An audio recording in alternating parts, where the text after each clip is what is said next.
إلهي واسع الكرم ورب البيت والحرم، إليك أتيت منكسرا منيبا أغبر القدم. إلهي واسع الكرم ورب البيت والحرم ونور هداك معتصم، فعاف النفس من زلل وداوي الروح من سقم، وداوي الروح من سقم. إلهي واسع الكرم ورب البيت والحرم، إليك أتيت منكسرا منيبا أغبر القدم. إلهي واسع الكرم ورب البيت والحرم، إليك أتيت. بسم الله الرحمن الرحيم. اللهم صل على محمد وعلى آل محمد كما صليت على إبراهيم وعلى آل إبراهيم إنك حميد مجيد، وبارك على محمد وعلى آل محمد كما باركت على إبراهيم وعلى آل إبراهيم إنك حميد مجيد. عرض سلام دارم و ادب و احترام خدمت همه شما دوستداران مشاعر مقدس بیت الله الحرام، کعبه مکرمه. در ادامه بررسی آیات مرتبط به موضوع حج در کلام الله مجید و نگاهی گذرا بر آیات سوره مبارکه حج، همراه شما عزیزان هستیم با گلچینی از آیات این سوره مبارکه و مروری بر ترجمه معانی این آیات. در سوره مبارکه حج الله متعال آغاز سخنش در این سوره با یادآوری روز قیامت هست و بعد از اون دوباره برانگیخته شدن در دنیای دیگر، درباره منکرین معاد و دوباره برانگیخته شدن صحبت کرد و درباره کسانی که به شرک مبتلا هستند نیز الله متعال سخن گفت. کسانی که در تعامل با قیامت و در تعامل با آنچه که اتفاق خواهد افتاد در دنیا راه به بیراهه بردن، یک عده منکر شدن، یک عده دیگه هم که الله متعال رو قبول کردن اما با او شرک آوردن. هر دوی اینها در قیامت از جمله زیان دیدگان هستند. این آیات در ابتدای سوره مبارکه حج اشاره به این داشت که حج انسان رو باید بیاد قیامت بیاندازه و بیاد دوباره برانگیخته شدن، و اشاره به این داشت که حج باید درس و تمرینی باشه برای دوری از شرک و دوری از کفر و درسی باشه برای توحید و یکتاپرستی. اون چیزی که در آیه 18 به صراحت به اون اشاره شد و الله متعال فرمود هر آن چیزی که در آسمان ها و زمینه، ماه و خورشید، کوه و درخت و تمام ذره ذره عالم تسبیح و سجده الله متعال مشغولن. اون تسبیح و سجده که ما خبر نداریم. در ادامه الله متعال با اشاره به سرنوشت و پایان این دو گروه، موحدین و مخالفین اونها، و عذاب و نعمتی که به این دو گروه میرسه، به موضوع خانه کعبه اشاره فرمود. اولین خانه‌ای که برای عبادت انسان‌ها در روی زمین بنا شده است. بعد از اینکه الله متعال درباره مسجد الحرام سخن گفت که او رو برای همه مقیمین مکه و غیر مقیمین مکه، کسانی که از سرزمین‌های دیگه میان، یکسان قرار داده و وعده عذاب داد برای کسانی که مردم رو منع میکنن از ورود به مسجد الحرام، از حج، از عمره، و کسانی که به نیت ضربه زدن و گناه و انجام الحاد و ناامنی در مسجد الحرام نقشه میکشن و نیت‌های شومی دارن، اونها رو وعده به عذاب دردناکی داد. اشاره کرد به تاریخ تجدید بنای کعبه به دست ابراهیم علیه السلام. همچنین این موضوع ادامه پیدا کرد با آنچه که ابراهیم علیه السلام در دعوت مردم به حج اعلام فرمود که وَأَذِّن فِي النَّاسِ بِالْحَجِّ يَأْتُوكَ رِجَالًا وَعَلَى كُلِّ ضَامِرٍ. الله متعال فرمود که ای ابراهیم، ندا بده مردم رو برای آمدن به حج. میان، پای پیاده میان. مردم بر سواری هایی که لاغر شدن از شدت سفر و راه و خستگی سفر میان به سمت این مکان مقدس ترین مکان روی زمین میان و از هر راه دور و نزدیکی خودشون رو میرسونن، میان اینجا تا منفعت ها به دست بیارن. درباره منفعت ها صحبت کردیم و همچنین الله متعال اشاره فرمود به بخش پایانی مراسم حج، آیاتی که تکمله احکام 196 به بعد از آیه سوره مبارکه، آیه 196 به بعد از سوره مبارکه بقره هست.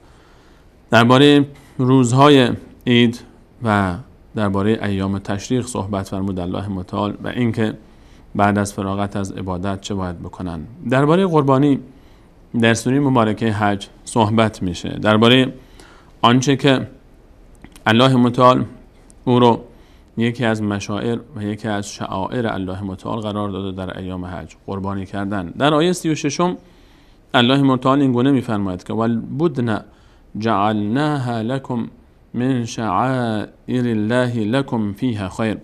والبدن، بدن به شتر اطلاق میشه، شتری که چاق و فربه است و الله متعال قرار میده، الله متعال میفرماید من در این شتر قرار دادم برای شما یک عبادتی، من این شتر رو یک وسیله عبادتی قرار دادم، یکی از شعائر حج قرار دادم، قربانی کردن اینها رو.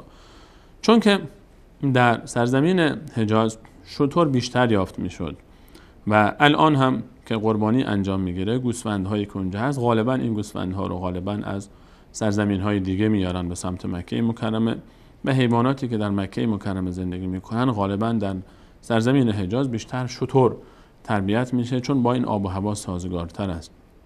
موضوع در این آیه بحث قربانی است. الله متعال میفرماید که قربانی از شعائر الله تعالی است، قربانی از اون عبادت هایی که فقط بعد برای الله تعالی انجام میگیره. فذکر اسم الله، شما اسم الله تعالی رو بر اینها بگیرید، بر قربانی ها بگیرید. فذکر اسم الله علیها صواف، اسم الله تعالی رو وقتی که اینها ایستادن شترها بر اونها بگیرید.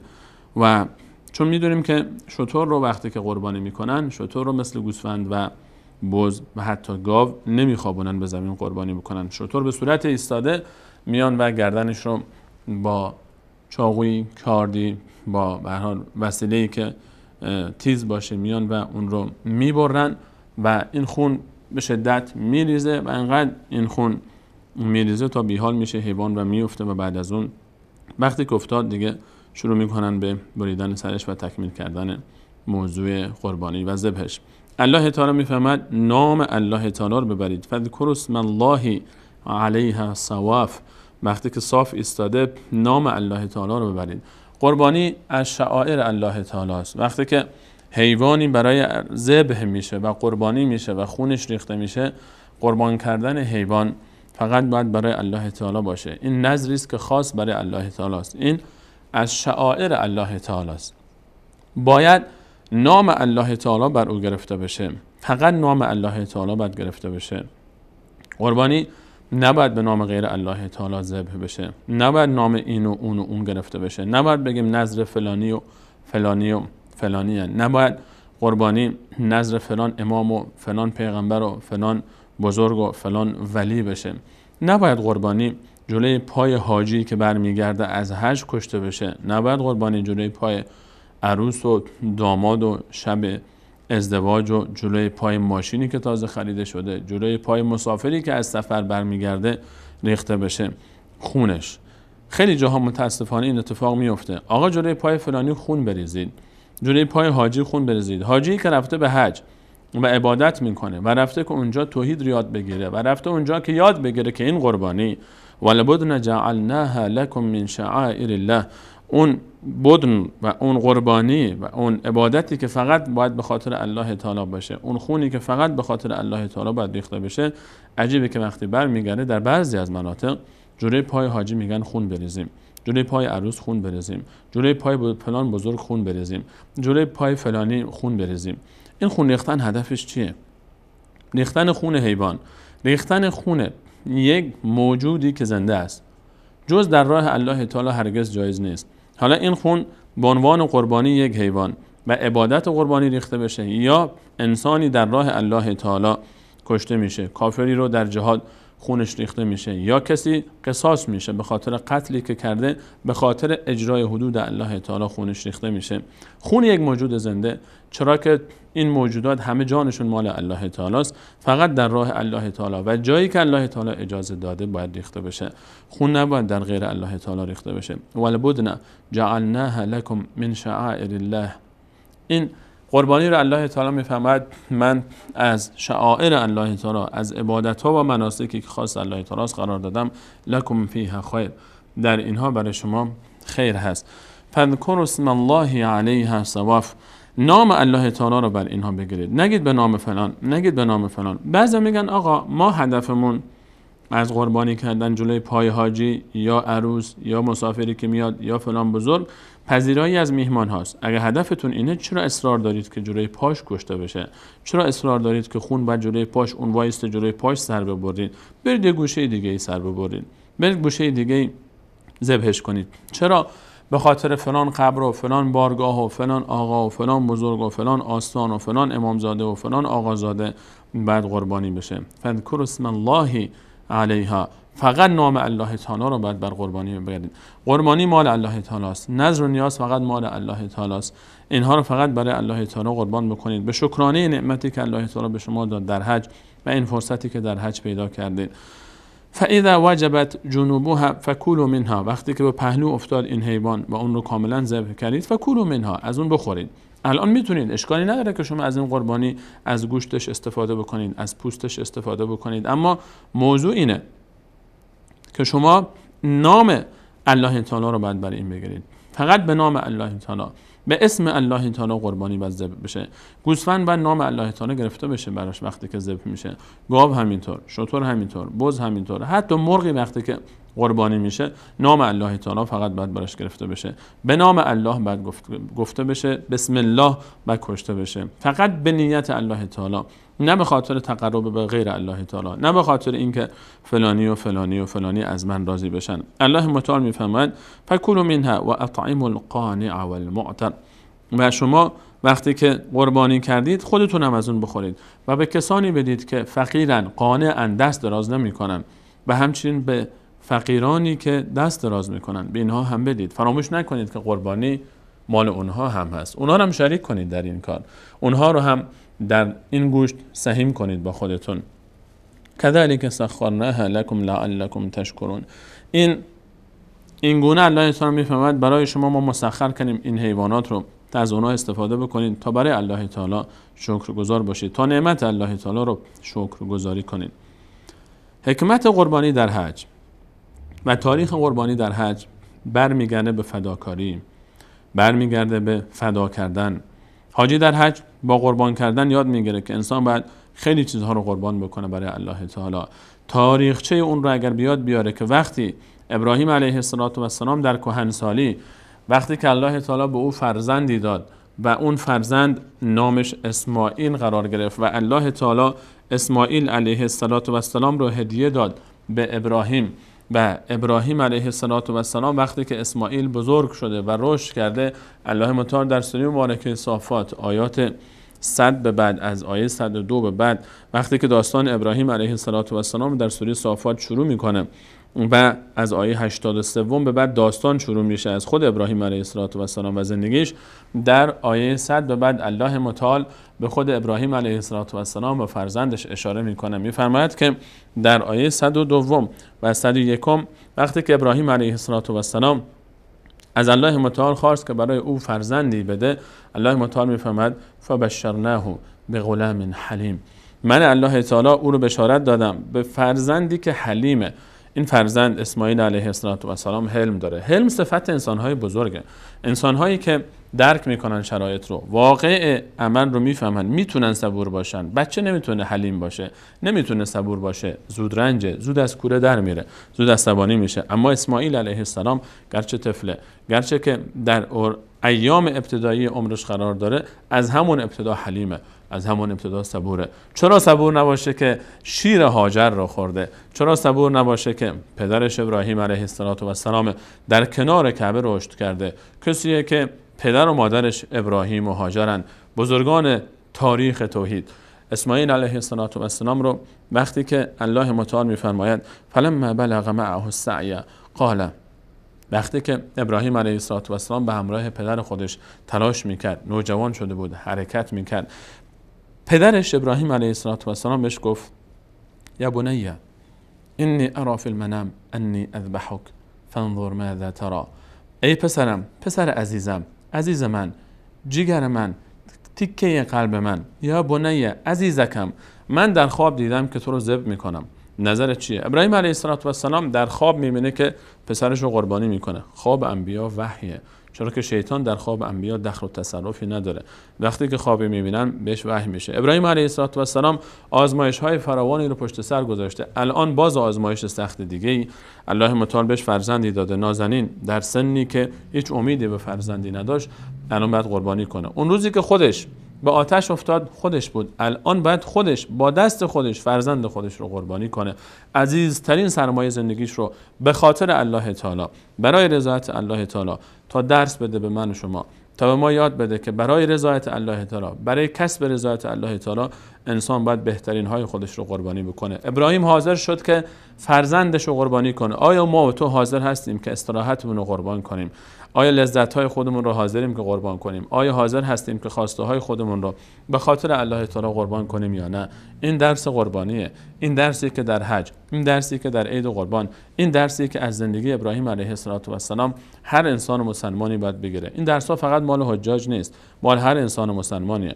در حج هر درسی که هست مال کل امته، دانشگاهی که مال همه مسلمان هست. ابراهیم علیه السلام به فرزندش میفرماید که من خواب دیدم که تو رو ذبح میکنم، نظر تو چیه؟ دوست نداره یک دفعه‌ای بیاد و فرزندش رو سر ببره یا قربانی بکنه و اون خبر نباشه، اون یک دفعه‌ای فکر بکنه که چرا بابا داره این کار با من انجام میده. نه، خبر میده بهش، ازش مشورت میخواد. در مقابل این فرزند حلیم میفرماید که قال، اسماعیل علیه السلام فرمود یا ابت فعل ما تؤمر، ای بابا جان اون چیزی که بهت امر شده انجام بده. نگفت که اون چیزی که میخوای انجام بده، اون چیزی که بهت امر شده، میدونه که از طرف الله تعالی است. این دستور هم رعایت میکنه حق پدری رو، ای بابا جان، هم رعایت میکنه حق الله متعال رو، آنچه که الله تعالی به تو امر کرده اون رو انجام بده. میدونه که این رضایت الله متعال رو به دنبال داره، میدونه که الله متعال این رو خواسته. الله متعالی که از پدرش به اون مهربانتره و رحیمتره. یا ابت فعل ما تؤمر. پدر وقتی که این جمله رو بشنوه، در ادامه قبل از این که پدر حرفی بزنه، بابا رو باز دلداری میده. این فرزند عظیم، این فرزند حلیم، این جد بزرگوار رسول صلی الله علیه و سلم و میفرماید ستجدونی ان شاء الله من الصابرین، من رو به زودی شما اگر الله تعالی بخواد از صابرین خواهی یافت. حتی نمیگه من صبر میکنم، این رو نسبت میده به الله تعالی. اگر الله تعالی توفیق بده و من رو قابل بدونه، من صبر خواهم کرد. فلما اسلم و تله للجبین، وقتی که این دو نفر ابراهیم اسماعیل علیه السلام، وقتی که اینها راضی شدن که ذبح بشه اسماعیل علیه السلام و تن دادن به دستور الله تعالی، و تله للجبین، صورتش رو به خاک گذاشت. پدر اسماعیل علیه السلام رو به خاک می اندازه و صورت پسر رو به خاک میگذاره تا در اون لحظه آخر وقتی که قربانی میکنه فرزندش رو، اون عواطف پدری، اون احساس فرزندی، اون رابطه بین پدر و پسر اینها رو اذیت نکنه. این دستور باید اجرا بشه. صورت رو به خاک میگذاره تا نبینه صورت پسر رو، تا نبینه اون لحظه‌ای که درد میکشه اسماعیل علیه السلام در هنگام قربان شدن. و تله للجبین، الان چاقو رو میگیره و میکشه به گروی فرزند، اما چاقو نباید ببره. دستور الله تعالی است. اون لحظه‌ای که ابراهیم با آتش افتاد، آتش نباید میسوزوند، نباید آتش ابراهیم رو اذیت میکرد. و الان چاقو حق نداره که گردن اسماعیل نازنین رو هدف قرار بده و ببره، چرا که از نسل این عزیز این قربانی باید رسول الله صلی الله علیه و سلم خاتم النبیین به دنیا بیاد. و نادیناه ای ابراهیم، و ما الله با عظمت میفرماید، من الله با عظمت ندا دادم اون رو که ای ابراهیم قد صدقت الرؤیا، خواب تو تعبیر کردی، دستوری که بهت رسیده بود رو انجام دادی. انک ذلک نجزی المحسنین، ما این گونه محسنین رو الله متعال میفهمد پاداش میدیم، جزا میدیم. ان هذا لهو البلاء المبین، این آزمایش بسیار آشکاری بود برای تو. و فدیناه بذبح عظیم، و الله متعال میفهمد به جای اسماعیل علیه السلام من برای ابراهیم علیه السلام گوسفند و قربانی عظیمی فرستادم تا اون رو قربانی بکنه. گوسفندی آمد و به جای اسماعیل علیه السلام قربان شد. امروز هم در مراسم حج، امروز هم در تاریخ حج، امروز هم امت اسلامی قربانی میکنه به یاد اون تاریخ، به یاد اینکه انسان باید عزیزترین های خودش رو فدا بکنه. لن تنالوا البر حتی تنفقوا مما تحبون. فرزند رو ما الان نمیتونیم قربانی بکنیم، اما اگر الله متعال از ما میخواست این کار رو بکنیم، آیا این کار رو میکردیم؟ ابراهیم علیه السلام این کار رو کرد. الله متعال خیلی کمتر از این رو از ما خواسته. الله متعال از ما میخواد ما در راه الله متعال اون چیزهایی که برای ما خواسته، اون عبادتهایی رو که خواسته انجام بدیم و اون منهیاتی رو که ما رو منع کرده از اون خودمون رو منع بکنیم.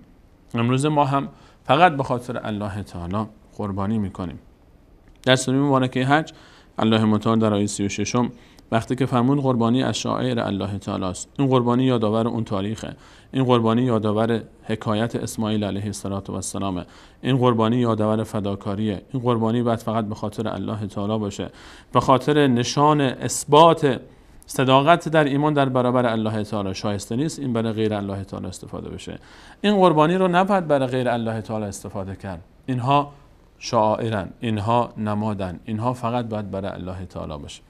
الله متعال در ادامه در آیه 37 میفرماید لن ینال الله لحومها ولا دماؤها.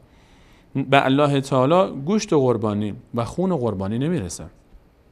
ولکن یناله التقوی منکم. اون چیزی که به الله متعال میرسه تقوای شماست. الله متعال از شما گوشت قربانی نمیخواد، الله تعالی از شما خون قربانی نمیخواد، الله تعالی از شما تقوا میخواد. الله متعال از شما اطاعت از اوامر میخواد، الله تعالی از شما دوری از گناهان رو میخواد. الله تعالی این یک تمرینه. الله تعالی میخواد که فقط او رو بپرستید، فقط به خاطر الله تعالی شما به وحدانیت و یگانگی او رو عبادت بکنید که معنای حقیقی تقوا است. الله متعال از شما میخواد که قربانی رو خاص برای او اختصاص بدید. الله تعالی میخواد شما تمام عبادت‌های جانی، مالی و زبانی خودتون رو فقط برای الله تعالی خاص کنید. الله متعال از شما میخواد که این قربانی ها رو، این عبادت ها رو، این نذر و نیاز رو برای غیر الله تعالی استفاده نکنید. الله تعالی نیازی نداره به این قربانی. الله تعالی نه به خونش نیازی داره، به این خون قربانی و نه به این گوشت قربانی. لا ینال الله لحومها ولا دماؤها ولکن یناله التقوی منکم. اون چیزی که به الله تعالی میرسه از شما تقوای شماست، نیت های شماست. اگر قربانی هم بکنید اما نیتتون خالص نباشه، هیچی دستتون نمیاد. الله تعالی قبول نمیکنه شما رو. آقا فلانی خیلی بخشنده است، فلانی خیلی خیره، 10 تا گوسفند قربانی کرد، 1000 تا گوسفند قربانی کرد. اگه هدف شما این باشه که مردم از شما تعریف کنن، تعریف و تمجیدتون کنن، آقا فلانی جلوی پای فلانی 100 تا گوسفند کشت، بچه‌ش از سفر اومد 10 تا گوسفند جلوی پاش کشت، جلوی پای دخترش شب ازدواجش 10 تا گوسفند کشت، خون ریخت جلوی پای اون و این کارا کرد. این قربانی هایی که به نام غیر الله تعالی است، به نیت غیر الله تعالی است، به خاطر ریاکاری، اینها رو الله تعالی قبول نمیکنه. لا ینال الله لحومها ولا دماؤها ولكن يناله التقوى منكم كذلك سخرها لكم لتكبروا الله على ما هداكم وبشر المحسنين. الله تعالی اینها رو برای شما مسخر کرده، این حیوانات رو، این نعمت ها رو، این قربانی ها رو، تا نام الله تعالی رو به بزرگی یاد کنید بر اونها و اینها رو فقط برای الله تعالی قربانی کنید و بشارت بده کسانی رو که محسنن. محسن کسیه که وقتی عبادت میکنه گوی الله تعالی رو میبینه و اگر الله تعالی رو نمیبینه یقین داره که الله تعالی او رو میبینه. همه کارهای زندگیش برای الله تعالی است. قل ان صلاتی و نسکی و محیای و مماتی لله رب العالمین لا شریک له و بذلک امرت و انا من المسلمین. شعار ابراهیم علیه السلام که نماز من، عبادت ها و نسک و قربانی های من و زندگی و مرگ من فقط برای الله تعالی است. هیچ شریکی برای او قائل نمیشم در این عبادت ها و من به این امر شدم و من از جمله تسلیم شدگان در برابر الله متعال هستم. اجازه بدید که به همین حد اکتفا بکنیم در این برنامه. انشاءالله در برنامه بعد باز به صورت گذرا گلچینی از موضوعات وارده در سوره مبارکه حج رو که مرتبط هست یقینا با حج و مشاعر مقدسه انشاءالله مروری خواهیم داشت. از اینکه تا این لحظه برنامه خودتون رو یاری کردید تشکر میکنم و همه شما عزیزان رو به الله متعال میسپارم. الله یار و نگهدارش. إلهي واسع الكرم ورب البيت والحرم إليك أتيت منكسرا منيبا أغبر القدم. إلهي